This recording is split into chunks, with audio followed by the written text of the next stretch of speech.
ನಮಸ್ಕಾರ. ಮುಖ್ಯಾಂಶಗಳು. ಪ್ರಧಾನಿ ನರೇಂದ್ರ ಮೋದಿ ನ್ಯೂಯಾರ್ಕ್ನಲ್ಲಿ ಉದ್ದಿಮೆ ಹಾಗೂ ಮಾಧ್ಯಮ ರಂಗದ ಪ್ರಮುಖರೊಂದಿಗೆ ಮಾತುಕತೆ.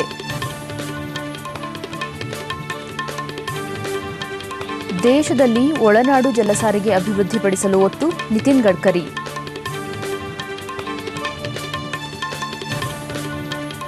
ಪ್ರಧಾನಮಂತ್ರಿ ಖನಿಜ ಕ್ಷೇತ್ರ ಕಲ್ಯಾಣ ಯೋಜನೆ, ಗಣಿಗಾರಿಕೆ ಬಾಧಿತ ಜನರಿಗೆ ವಿವಿಧ ಸೌಲಭ್ಯಗಳನ್ನು ಕಲ್ಪಿಸಲು ಕ್ರಮ, ನರೇಂದ್ರ ಸಿಂಗ್ ತೋಮರ್. ಮತ್ತು ಇಂದು ಮುಸ್ಲಿಂ ಬಾಂಧವರಿಂದ ಬಕ್ರೀದ್ ಆಚರಣೆ, ಗಣ್ಯರ ಶುಭಾಶಯ.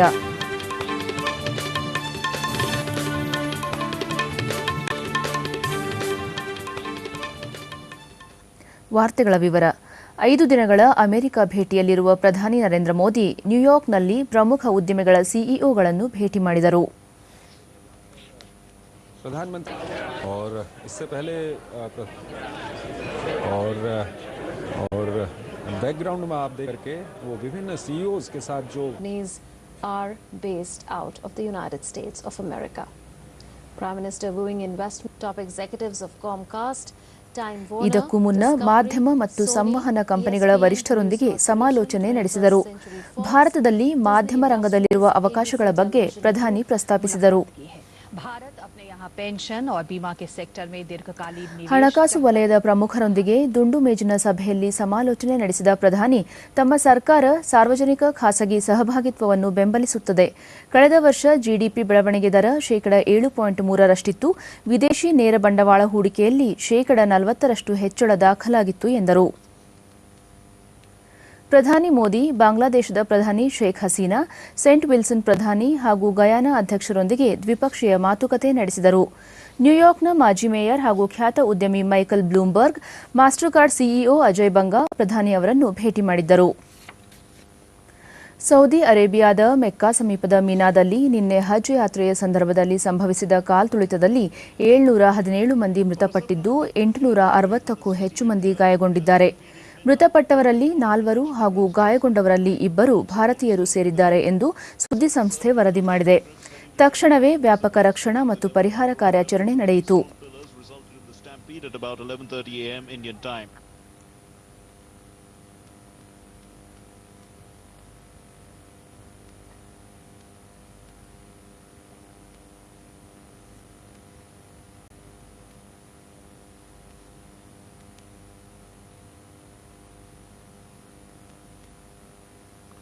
ಕಾಲ್ತುಳಿತದಿಂದಾಗಿ ಮೃತಪಟ್ಟವರ ಬಗ್ಗೆ ಪ್ರಧಾನಿ ನರೇಂದ್ರ ಮೋದಿ ಶೋಕ ವ್ಯಕ್ತಪಡಿಸಿದ್ದಾರೆ. ಕೇಂದ್ರ ಅಲ್ಪಸಂಖ್ಯಾತರ ವ್ಯವಹಾರ ಖಾತೆ ಸಚಿವೆ ನಜ್ಮಾ ಹೆಫ್ತುಲ್ಲಾ ದುರ್ಘಟನೆ ಬಗ್ಗೆ ಆಘಾತ ಹಾಗೂ ಮೃತಪಟ್ಟವರ ಬಗ್ಗೆ ಶೋಕ ವ್ಯಕ್ತಪಡಿಸಿದ್ದಾರೆ.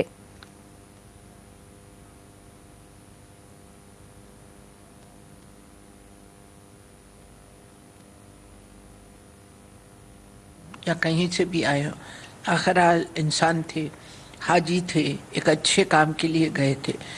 उनके लिए हम दिल से दुआ निकलती है कि वो वहाँ शहीद हुए. अपना काम उन्होंने जिस मकसद के लिए गए थे वो तो उन्होंने पूरा कर लिया. ದುರ್ಘಟನೆ ಕುರಿತು ಮಾಹಿತಿ ಪಡೆಯಲು ಸಹಾಯವಾಣಿ 009166125458000 ಮತ್ತು 009612545496000.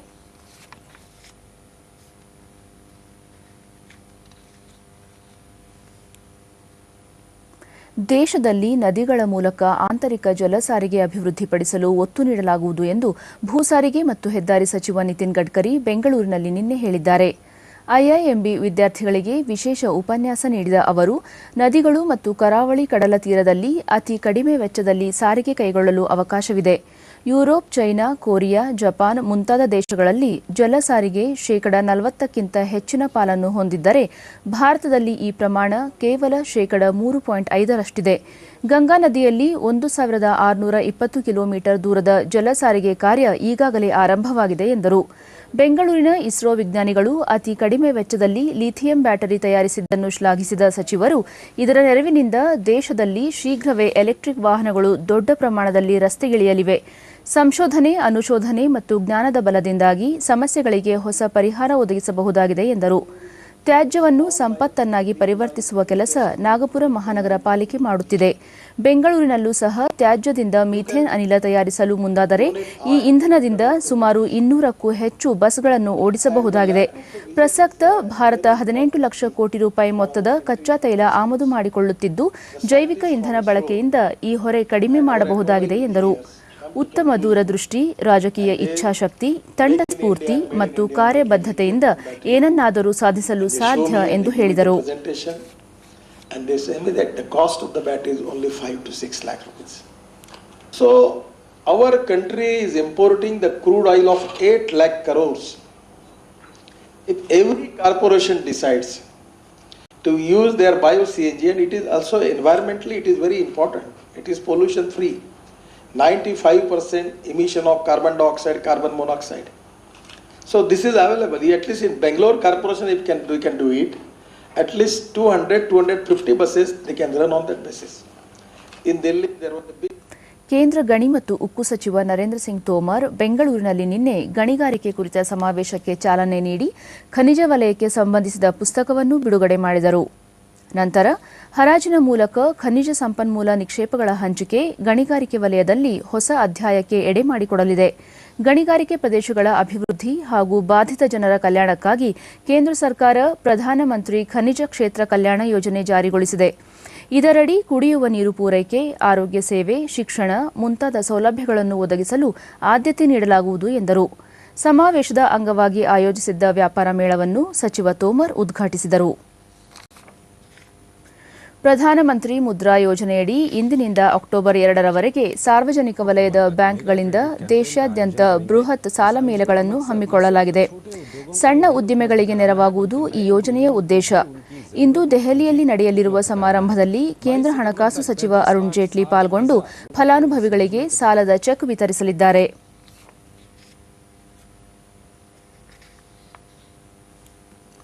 ಚಾಮರಾಜನಗರ ತಾಲೂಕಿನ ಬಸವಟ್ಟಿ ಗ್ರಾಮದಲ್ಲಿ ನಿನ್ನೆ ಕೃಷಿ ಸಚಿವ ಕೃಷ್ಣ ಬೈರೇಗೌಡ ಕೃಷಿ ಭಾಗ್ಯ ಯೋಜನೆಯಡಿ ಸೌಲಭ್ಯ ಪಡೆದಿರುವ ಫಲಾನುಭವಿ ರೈತರ ತೋಟಗಳಿಗೆ ಭೇಟಿ ನೀಡಿ ಪರಿಶೀಲನೆ ನಡೆಸಿದರು.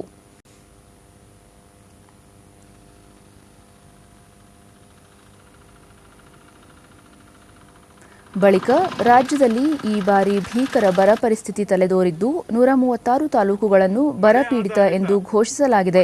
ಒಟ್ಟು 30 ಲಕ್ಷ ಹೆಕ್ಟೇರ್ ಪ್ರದೇಶದಲ್ಲಿ ಬೆಳೆ ಹಾನಿಯಾಗಿರುವುದಾಗಿ ಜಂಟಿ ಸಮಿತಿ ವರದಿ ನೀಡಿದೆ. ಬರ ಪರಿಹಾರ ಕಾಮಗಾರಿಗಳಿಗೆ ಈಗಾಗಲೇ ಅಗತ್ಯ ಅನುದಾನ ಬಿಡುಗಡೆ ಮಾಡಲಾಗಿದ್ದು, ಕೇಂದ್ರದಿಂದ ಹೆಚ್ಚಿನ ನೆರವು ಕೋರಲಾಗಿದೆ ಎಂದು ತಿಳಿಸಿದರು. ಇದನ್ನ ಒಟ್ಟಾರೆ ರಾಜ್ಯದಲ್ಲಿ ಸುಮಾರು 30 ಲಕ್ಷ ಹೆಕ್ಟೇರ್ ಪ್ರದೇಶದಲ್ಲಿ ಬೆಳೆ ಹಾನಿ ಆಗಿದೆ ಅಂತ ನಾವು ಇಲ್ಲಿವರೆಗೂ ಜಂಟಿ ಸಮೀಕ್ಷೆ ಪ್ರಕಾರ ನಮಗೆ ವರದಿ ಬಂದಿದೆ. ಎಲ್ಲೆಲ್ಲಿ ಬೆಳೆ ಹಾನಿ ಆಗಿದೆ ಅದನ್ನು ತತ್ಕ್ಷಣ ಸಮೀಕ್ಷೆ ಮಾಡಬೇಕು ಅಂತ ಹೇಳಿ ಈಗಾಗಲೇ ಎಲ್ಲ ಜಿಲ್ಲೆಗಳಲ್ಲಿ ಸಮೀಕ್ಷೆ ಕೆಲಸನೂ ಸಹ ಮುಗಿದಿದೆ. ಚಾಮರಾಜನಗರ ಜಿಲ್ಲೆಯಲ್ಲಿ ಸುಮಾರು 38,000 ಹೆಕ್ಟೇರ್ ಪ್ರದೇಶದಲ್ಲಿ ಬೆಳೆ ಹಾನಿ ಆಗಿದೆ ಅಂತೇಳಿ ಸಮೀಕ್ಷೆ ಕಾರ್ಯನೂ ಸಹ ಪೂರ್ಣ ಆಗಿದೆ. ಚಿತ್ರದುರ್ಗ ತಾಲೂಕಿನ ಸಿರಿಗೆರೆಯಲ್ಲಿ ನಿನ್ನೆ ಶಿವಕುಮಾರ ಶಿವಾಚಾರ್ಯ ಸ್ವಾಮೀಜಿ ಅವರ 23ನೇ ಶ್ರದ್ಧಾಂಜಲಿ ಸಮಾರಂಭದಲ್ಲಿ ತೋಟಗಾರಿಕೆ ಸಚಿವ ಶಾಮನೂರು ಶಿವಶಂಕರಪ್ಪ ತರಳಬಾಳು ಸಭಾಭವನಕ್ಕೆ ಶಿಲಾನ್ಯಾಸ ನೆರವೇರಿಸಿದರು.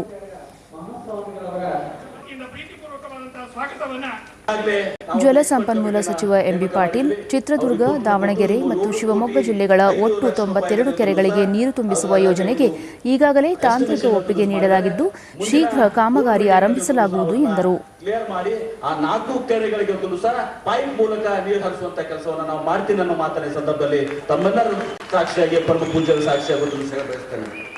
ಈ ಸಾಸಿವೆ ಹಳೆ ನೀರು ಯೋಜನೆ 2 ಭಾಗಗಳಾಗಿ ಒಂದು ಸಹ ಏನು ವಿಂಗಡಣೆ ಆಗಿದೆ. ಪ್ರಥಮ ಭಾಗದಲ್ಲಿ ಒಂದು ಸಹ ಈ ವ್ಯಾಪ್ತಿಯಲ್ಲಿ ಚನ್ನಗಿರಿಯ ತಾಲೂಕಿನ 27 ಕೆರೆಗಳು, ಮೈಕೋನ್ ಕ್ಷೇತ್ರದ 11 ಕೆರೆಗಳು, ಹೊನ್ನಾಳಿ ಕ್ಷೇತ್ರದ 4 ಕೆರೆಗಳು ಹಾಗೂ ಶಿವಮೊಗ್ಗ ಗ್ರಾಮಾಂತರದ ಕ್ಷೇತ್ರ 1 ಕೆರೆ ಬರ್ತದ್ದು. ಒಟ್ಟು 43 ಕೆರೆಗಳಿಗೆ ನೀರು ತುಂಬಿಸುವ ಯೋಜನೆ ಆಗಿರುತ್ತದೆ. ಬಿಜೆಪಿ ರಾಷ್ಟ್ರೀಯ ಉಪಾಧ್ಯಕ್ಷ ಬಿಎಸ್ ಯಡಿಯೂರಪ್ಪ ರಾಜ್ಯದಲ್ಲಿ ತಲೆದೋರಿರುವ ಭೀಕರ ಬರ ಪರಿಸ್ಥಿತಿ ಎದುರಿಸಲು ಎಲ್ಲ ಪಕ್ಷಗಳು ಪಕ್ಷಭೇದ ಮರೆತು ಪ್ರಾಮಾಣಿಕ ಪ್ರಯತ್ನ ಮಾಡಬೇಕು ಎಂದರು. ಕೇಂದ್ರ ರಾಜ್ಯ ಸರ್ಕಾರಗಳು, ನಾನು ಪ್ರಧಾನಿ ನರೇಂದ್ರ ಮೋದಿ ಅವರನ್ನು ಮಾತನಾಡ್ತೇನೆ, ಜಲಾಶಯಗಳಿಗೆ ನೀರಿಲ್ಲದೇನೆ ಬಹುಶಃ ಏನು ವಿಂಡ್ ಮೂಲಕ 2,000 ಮೆಗಾವಾಟ್ ವಿದ್ಯುತ್ ಬರ್ತಾ ಇದೆ. ಅದು ಡಿಸೆಂಬರ್ ನಂತರ ಅದು ಬರದೇ ಇದ್ದಾಗ ವಿದ್ಯುತ್ ಅಭಾವ ಏನಾಗ್ಬೋದು, ಜಾನುವಾರುಗಳ ಸ್ಥಿತಿ ಏನಾಗ್ಬೋದು, ಕೆರೆಕಟ್ಟೆಗಳು ಬತ್ತಿ ಹೋಗಿರುವಂತಹ ಈ ಸಂದರ್ಭದಲ್ಲಿ ರೈತರ ಮುಂದಿನ ಭವಿಷ್ಯ ಏನಾಗ್ಬೋದು, ಇದೆಲ್ಲದರ ಬಗ್ಗೆ ಪಕ್ಷ ಭೇದ ಮರೆತು ನಾವು ಚಿಂತನೆಯನ್ನು ಮಾಡಬೇಕಾಗಿದೆ. ಕರ್ನಾಟಕ ಹಾಲು ಮಹಾಮಂಡಳ ಕೆಎಂಎಫ್ ತನ್ನ ಮಾರುಕಟ್ಟೆಯನ್ನು ದೇಶಾದ್ಯಂತ ವಿಸ್ತರಿಸಲು ಉದ್ದೇಶಿಸಿದೆ ಎಂದು ಮಂಡಳದ ಅಧ್ಯಕ್ಷ ಪಿ ನಾಗರಾಜು ಬೆಂಗಳೂರಿನಲ್ಲಿ ನಿನ್ನೆ ಹೇಳಿದ್ದಾರೆ.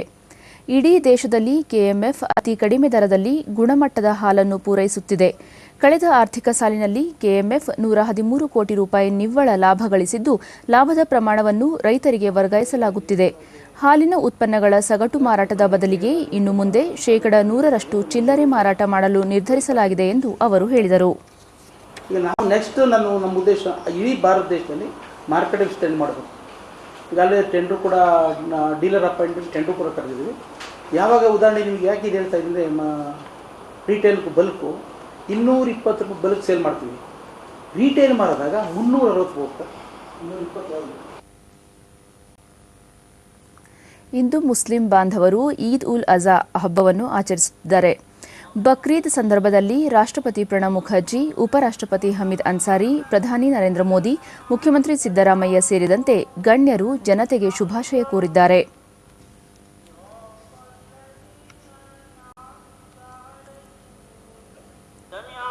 ರಾಜ್ಯದ ಕರಾವಳಿ ಭಾಗದಲ್ಲಿ ಬಕ್ರೀದ್ ಹಬ್ಬವನ್ನು ನಿನ್ನೆ ಆಚರಿಸಲಾಯಿತು. ಉತ್ತರ ಕನ್ನಡ ಜಿಲ್ಲೆಯ ಭಟ್ಕಳದಲ್ಲಿ ಬಕ್ರೀದ್ ಅಂಗವಾಗಿ ಮುಸ್ಲಿಂ ಬಾಂಧವರು ಮೆರವಣಿಗೆಯಲ್ಲಿ ಸಾಗಿ ಬಂದು ಈದ್ಗಾ ಮೈದಾನದಲ್ಲಿ ಸಾಮೂಹಿಕ ಪ್ರಾರ್ಥನೆ ಸಲ್ಲಿಸಿ ಶುಭಾಶಯ ವಿನಿಮಯ ಮಾಡಿಕೊಂಡರು. अल्लाह ताला आपको भी समझ नसीब फरमाए और हिदायत नसीब फरमाए और सबके लिए ये ईद खुशी का, अमन का, आफियत का, आश्ती का सबब बने. सल्लल्लाहु अलैहि सय्यदिना मुहम्मद. ಕೇಂದ್ರ ವಾರ್ತಾ ಮತ್ತು ಪ್ರಸಾರ ಸಚಿವಾಲಯದ ಜಾಹೀರಾತು ಮತ್ತು ದೃಶ್ಯ ಪ್ರಚಾರ ನಿರ್ದೇಶನಾಲಯ, ಶಿವಮೊಗ್ಗ ಜಿಲ್ಲಾಡಳಿತ ಹಾಗೂ ವಿವಿಧ ಇಲಾಖೆಗಳ ಸಹಯೋಗದೊಂದಿಗೆ ಶಿವಮೊಗ್ಗದ ಕುವೆಂಪು ರಂಗಮಂದಿರ ಆವರಣದಲ್ಲಿ ಆಯೋಜಿಸಿರುವ ವರುಷ 1 ಆರಂಭ ಅನೇಕ ಎಂಬ 5 ದಿನಗಳ ಛಾಯಾಚಿತ್ರ ಪ್ರದರ್ಶನ ಇಂದು ಆರಂಭವಾಗಲಿದೆ. ಬಿಜೆಪಿ ರಾಷ್ಟ್ರೀಯ ಉಪಾಧ್ಯಕ್ಷ ಹಾಗೂ ಸಂಸದ ಬಿಎಸ್ ಯಡಿಯೂರಪ್ಪ ಕಳೆದ 1.5 ವರ್ಷದ ಅವಧಿಯಲ್ಲಿ ಕೇಂದ್ರ ಸರ್ಕಾರ ಮಾಡಿರುವ ಸಾಧನೆಗಳನ್ನು ಜನತೆಗೆ, ವಿಶೇಷವಾಗಿ ಯುವಕರಿಗೆ ತಿಳಿಸಿಕೊಡಲಾಗುವುದು ಎಂದರು. ಒಂದು ವಿಚಾರದ ಬಗ್ಗೆ ವಿಚಾರ ಸಂಕಿರಣ ವಾರ್ತಾ ಮತ್ತು ಪ್ರಸಾರ ಸಚಿವಾಲಯ ಇಡೀ ದೇಶದ ಉದ್ದಗಲಿಕ್ಕೆ ಈ ಕಾರ್ಯಕ್ರಮ ರೂಪಿಸಿದೆ. ಶಿವಮೊಗ್ಗದಲ್ಲೂ ಆ ಕಾರ್ಯಕ್ರಮವನ್ನು ಮಾಡ್ತಾ ಇದ್ದೇವೆ. ಬಹುಶಃ ಕಲ್ಪನೆ ಮಾಡ್ಕೊಳ್ಳೋಕೆ ಆಗದೇ ಇರೋಷ್ಟು ದೊಡ್ಡ ಸಾಧನೆ ಆಗಿದೆ. ನಮ್ಮ ಸಾಧನೆಯನ್ನು ಜನತೆಗೆ ತಿಳಿಸುವಂಥ ಉದ್ದೇಶ ಇದರಲ್ಲಿದೆ. ಜಾಹೀರಾತು ಮತ್ತು ದೃಶ್ಯ ಪ್ರಚಾರ ನಿರ್ದೇಶನಾಲಯದ ಉಪನಿರ್ದೇಶಕ ಎಂ ದೇವೇಂದ್ರ ಪ್ರತಿದಿನ ಬೆಳಗ್ಗೆ 9:30ರಿಂದ ರಾತ್ರಿ 8:30ರವರೆಗೆ ಛಾಯಾಚಿತ್ರ ಪ್ರದರ್ಶನವನ್ನು ಸಾರ್ವಜನಿಕರು ವೀಕ್ಷಿಸಬಹುದಾಗಿದೆ. ಸಾಂಸ್ಕೃತಿಕ ಕಾರ್ಯಕ್ರಮಗಳನ್ನು ಆಯೋಜಿಸಲಾಗಿದೆ ಎಂದರು. ನಂತರ ಬೆಳಗ್ಗೆ 9:30ರಿಂದ ರಾತ್ರಿ 8:30 ತನಕ ಇಲ್ಲಿ ಛಾಯಾಚಿತ್ರ ಪ್ರದರ್ಶನ ಮುಕ್ತವಾಗಿರುತ್ತದೆ. ಮತ್ತು ಕೇಂದ್ರ ವಾರ್ತಾ ಮತ್ತು ಪ್ರಸಾರ ಸಚಿವಾಲಯದ ಸಂಗೀತ ಮತ್ತು ನಾಟಕ ವಿಭಾಗದ ಕಲಾವಿದರಿಂದ ಸಾಂಸ್ಕೃತಿಕ ಕಾರ್ಯಕ್ರಮಗಳು ಕೂಡ ನಾಳೆಯಿಂದ ನಡೆಯುತ್ತದೆ. ಬೆಂಗಳೂರಿನಲ್ಲಿ ನಿನ್ನೆ ಅಸ್ತಿತ್ವಕ್ಕೆ ಬಂದ ಬೆಂಗಳೂರು ಪಾರ್ಶ್ವವಾಯು ಸೇವಾ ಸಂಘವನ್ನು ಅದರ ಕಾರ್ಯದರ್ಶಿ ಡಾ ವಿಕ್ರಮ್ ಹುಡೇದ್ ಉದ್ಘಾಟಿಸಿದರು. ಇದೇ ವೇಳೆ ಆಯೋಜಿಸಲಾಗಿದ್ದ ಕಾರ್ಯಾಗಾರದಲ್ಲಿ ಅನೇಕ ತಜ್ಞ ವೈದ್ಯರು ಪಾರ್ಶ್ವವಾಯುವಿನ ಲಕ್ಷಣಗಳು, ಮುನ್ನೆಚ್ಚರಿಕಾ ಕ್ರಮಗಳು ಹಾಗೂ ಚಿಕಿತ್ಸೆ ಕುರಿತು ಸಮಾಲೋಚನೆ ನಡೆಸಿದರು. ಪಾರ್ಶ್ವವಾಯು ಪೀಡಿತೆ ಸುಪ್ರಿಯಾ ತುರ್ತಾಗಿ ಚಿಕಿತ್ಸೆ ಪಡೆದು ಈ ರೋಗದಿಂದ ಬೇಗನೆ ಗುಣಮುಖರಾಗುವ ಬಗ್ಗೆ ವಿಶ್ವಾಸ ವ್ಯಕ್ತಪಡಿಸಿದರು.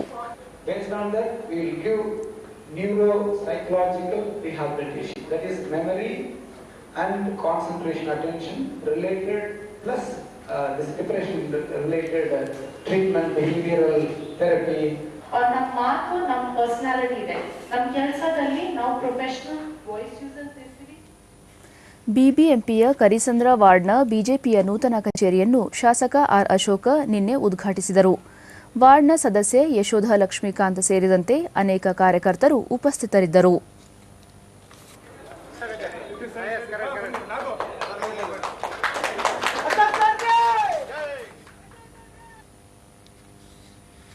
ಈಗ ಇಂದಿನ ಪತ್ರಿಕೆಗಳ ಇಣುಕು ನೋಟ. ಹಜ್ ಕಾಲ್ತುಳಿತಕ್ಕೆ 717 ಬಲಿ, 25 ವರ್ಷಗಳ ಬಳಿಕದ ಭೀಕರ ಹಜ್ ದುರಂತ, 900ಕ್ಕೂ ಹೆಚ್ಚು ಮಂದಿಗೆ ಗಾಯ. ಮೀನಾದಲ್ಲಿ ನಡೆದ ದುರ್ಘಟನೆ, ಮಹಿಳೆ ಸೇರಿ 4 ಭಾರತೀಯರು ಸಾವು.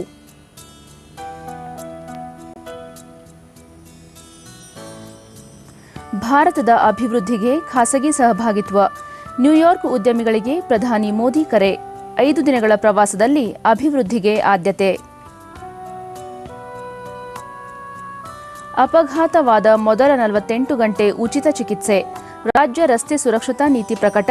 ಸಿಎಂ ಸಾಂತ್ವನ ಯೋಜನೆ ಜಾರಿ.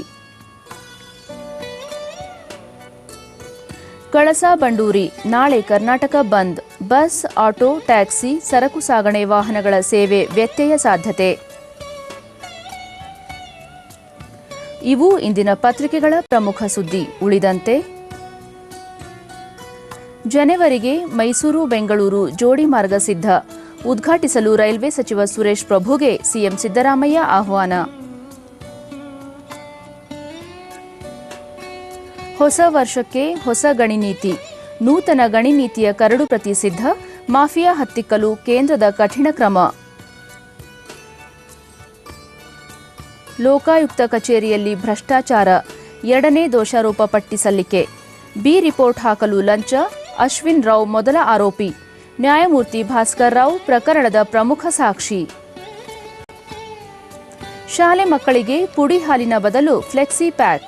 ಕ್ಷೀರಭಾಗ್ಯದಡಿ ಇನ್ಮುಂದೆ 200 ml ಪ್ಯಾಕೆಟ್ ಹಾಲು ನೀಡಲು ಚಿಂತನೆ. ಕೆಎಂಎಫ್ ಅಧ್ಯಕ್ಷ ನಾಗರಾಜು. ಬಾಂಗ್ಲಾಕ್ಕೂ ಆಘಾತ ನೀಡಿದ ಕರ್ನಾಟಕ. ಸುಚಿತ್ ದಾಳಿಗೆ ನಡುಗಿದ ಪ್ರವಾಸಿಗರು. ನಾಯಕ ಗೌತಮ್ ಬಿರುಸಿನ ಆಟ. ಕೊನೆಯಲ್ಲಿ ಮತ್ತೊಮ್ಮೆ ಮುಖ್ಯಾಂಶಗಳು. ಪ್ರಧಾನಿ ನರೇಂದ್ರ ಮೋದಿ ನ್ಯೂಯಾರ್ಕ್ನಲ್ಲಿ ಉದ್ದಿಮೆ ಹಾಗೂ ಮಾಧ್ಯಮ ರಂಗದ ಪ್ರಮುಖರೊಂದಿಗೆ ಮಾತುಕತೆ. ದೇಶದಲ್ಲಿ ಒಳನಾಡು ಜಲಸಾರಿಗೆ ಅಭಿವೃದ್ಧಿಪಡಿಸಲು ಒತ್ತು. ನಿತಿನ್ ಗಡ್ಕರಿ.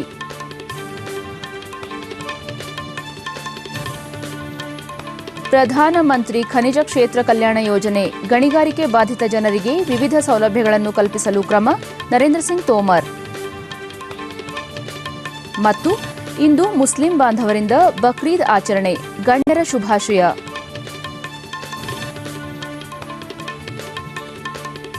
ನಮ್ಮ ಮುಂದಿನ ವಾರ್ತಾ ಪ್ರಸಾರ ಮಧ್ಯಾಹ್ನ 1 ಗಂಟೆಗೆ ಚಂದನದಲ್ಲಿ. ನಮಸ್ಕಾರ.